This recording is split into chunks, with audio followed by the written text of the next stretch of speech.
الرجیم بسم اللہ الرحمن الرحیم ان المنافقین یخادعون اللہ وهو خادعهم واذا قاموا الى الصلاة قاموا کسالى یراؤون الناس ولا یذکرون اللہ الا قلیلا۔ یہ آیت جو ہے وہ بنیادی طور پہ منافقین کی صفات کو جو ہے وہ بیان کر رہی ہے، اور منافقین کی یہاں پہ جو صفت بیان کی گئی ہے کہ ان کی جو نماز پڑھنے کی جو حالت ہے کہ اذا قاموا الی الصلاۃ قاموا کسالى، کہ جب یہ نماز کے اندر کھڑے ہوتے ہیں تو کسالى سستی کی وجہ سے کھڑے ہوتے ہیں، اور سستی کا کیا ہوتا ہے؟ مظاہرہ ہوتا ہے۔ یعنی جو منافقین ہیں وہ نماز پڑھتے ہیں لیکن ان کی جو نماز کی حالت ہے وہ کسالى والی ہے، سستی والی ہے، بوجھ والی ہے۔ جبکہ قرآن مجید نے دیگر آیات میں کیا بتایا کہ وہ مومنین جب نماز پڑھتے ہیں ان کی کیفیت کیا بیان کی کہ وہ کسالہ کی کیفیت ان کی نہیں ہوتی مومنین کی، بلکہ کسالہ کے جو برخلاف ہے ایک توجہ کی کیفیت، خشوع اور خضوع کی کیا ہوتی ہے؟ کیفیت ہوتی ہے۔ یعنی اگر ہم یوں دیکھیں کہ جو منافقین کی نماز ہے وہ بالکل محبت الہی سے خالی ہے، اس میں کوئی اللہ کی محبت کی چیز ظاہر ان سے نہیں ہوتی۔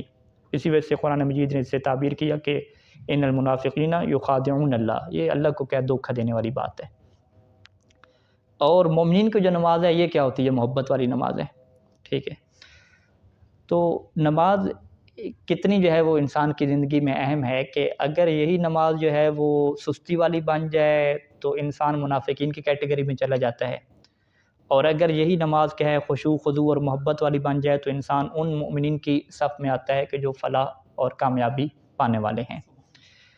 اور انسان کو نماز کی ضرورت اس وجہ سے ہے کہ انسان کے اندر کچھ ایسی طاقتیں اللہ تعالیٰ نے رکھی ہیں کہ جن کا مقابلہ کرنے کے لیے اسے اللہ کی محبت سے جڑنا پڑتا ہے۔ اس کے لیے ضروری ہے کہ وہ اللہ کی محبت سے خود کو جوڑے۔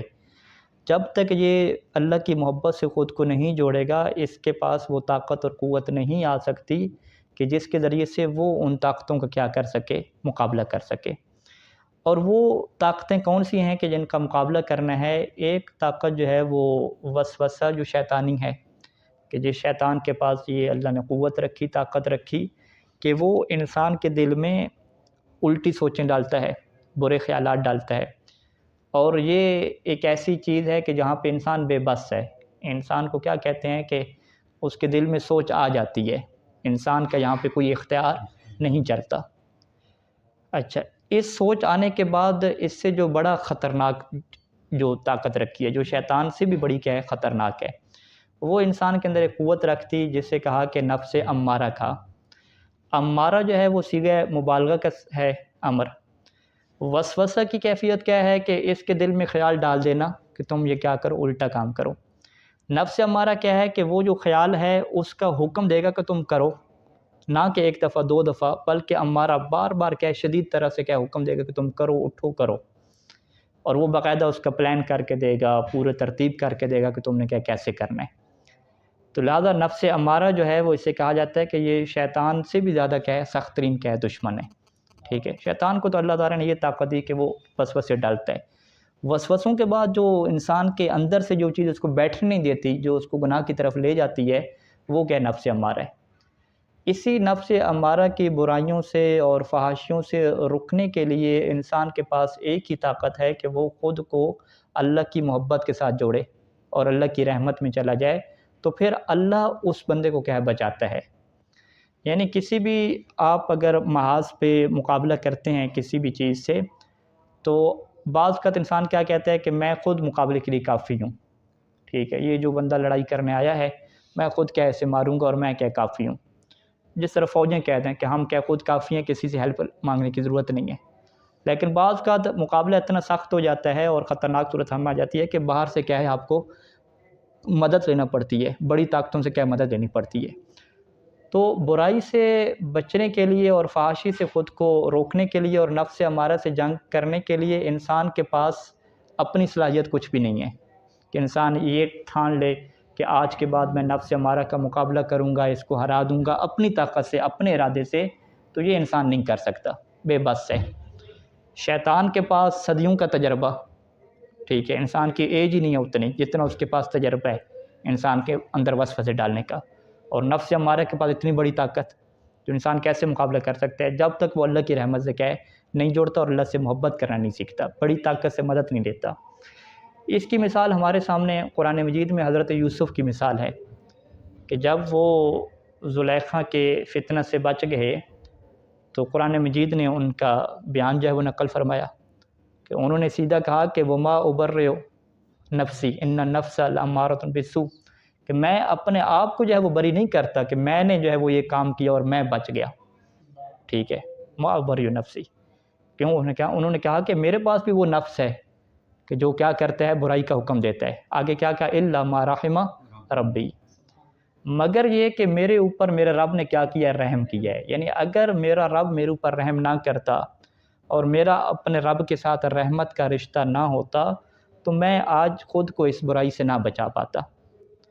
اور وہ رحمت کا اور وہ محبت کا رشتہ کیسے قائم ہوتا ہے؟ وہ ایسے بیٹھے بیٹھے قائم ہو جاتا ہے، انسان سوچتا رہے نہیں، اس کے لیے انسان کو اس کی عبادت کی طرف بڑھنا پڑتا ہے، اور وہ عبادت بھی کون سی؟ وہ نماز جیسی عبادت، اور نماز کی عبادت بھی کون سی؟ جو منافقین والی نہ ہو بلکہ مومنین والی ہو۔ اب ہم اپنے آپ کو اس مقام پہ جو ہم نے لا کے کھڑا کرنا ہے کہ ہماری ذمہ داری کیا ہے، خود کو اس طاقت سے لڑنا ہے، نفس ہمارا کی طاقت سے اور شیطان کے وسوسوں سے لڑنا ہے۔ حضرت یوسف علیہ السلام نے اس چیز کو واضح کر دیا کہ یہ طاقت سے لڑنا آپ کے بس کی بات نہیں ہے، اللہ کی رحمت سے آپ کو جوڑنا پڑے گا، اور اللہ کی رحمت سے جوڑنے کے لیے ظاہری بات ہے ہمیں اس کی عبادت کی طرف اور محبت والی عبادت کی طرف کیا بڑھنا پڑے گا، اور وہ تب ہو سکتا ہے کہ جب ہم ایسی نمازیں پڑھیں کہ جن نمازوں کے اندر شوق ہو، جن نمازوں کو ہم محبت سے پڑھیں۔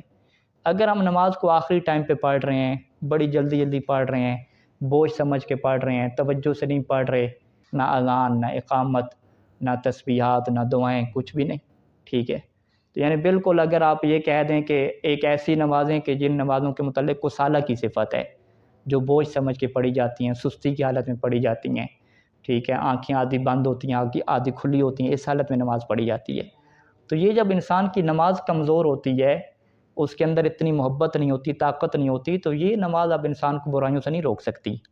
یہ نماز انسان کے اندر وہ اللہ سے ایک خالق کے ساتھ، اپنے رب کے ساتھ محبت کے رشتے کو پیدا ہی نہیں کر سکتی کہ جس محبت کی وجہ سے اللہ اس کے اوپر رحمت کرتا ہے اور انسان کیا بچ جاتا ہے۔ تو یہ وہ مرکزی نقطہ ہے کہ ہر کسی کو ہم میں سے اپنی نماز کے اوپر کیا ہے خصوصی توجہ دینی ہے اگر وہ چاہتا ہے کہ میں برائی سے بچوں۔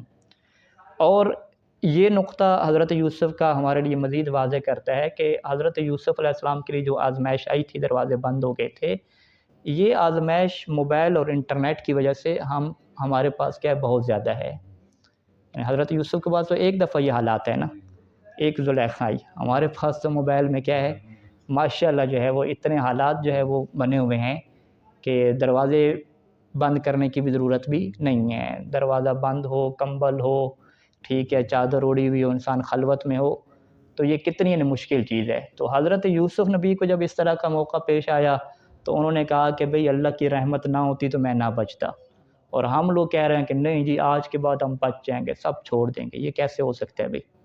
ادھر سے نماز بھی ہماری مضبوط نہیں ہے، عبادت ہماری محبت والی نہیں ہے، نہ عبادت ہماری محبت والی، نہ اللہ سے ہم دعا مانگ رہے ہیں، نہ ہم اللہ کو محبت والی عبادت دے رہے ہیں، نمازیں ہماری کیا ہیں وہی منافقین والی ہیں، سستی اور کسالہ والی، آخری ٹائم والی، اور ادھر سے ہمارے ارادے کیا ہیں بڑے بڑے کہ ہم جی بچ جائیں گے، کنٹرول کر لیں گے۔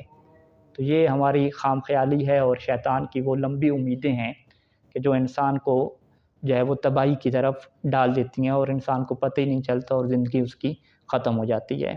تو اسی وجہ سے اہل بیت علیہم السلام نے بارہا یہ کی کہ اللہ اللہ فی الصلاۃ، کہ اپنی نماز کے اوپر توجہ دو اور اپنی نماز کو کیا مضبوط بنانے کی کوشش کرو، کیونکہ قرآن نے یہ کہہ دیا ہے کہ نماز ہی وہ ہے کہ جو انسان کو برائیوں سے روک سکتی ہے۔ تو جتنے آج کل کے حالات مشکل ہو گئے ہیں، برائی کے امکانات پیدا ہو گئے ہیں، اتنی ہمارے لیے ضروری ہو گیا ہے کہ ہم نماز کو کیا ہے مضبوط کریں، کیونکہ جتنی زیادہ بیماری آتی ہے اتنی زیادہ طاقتور ڈوز والی دوائیاں کیا ہے لینے کی ضرورت پڑتی ہے۔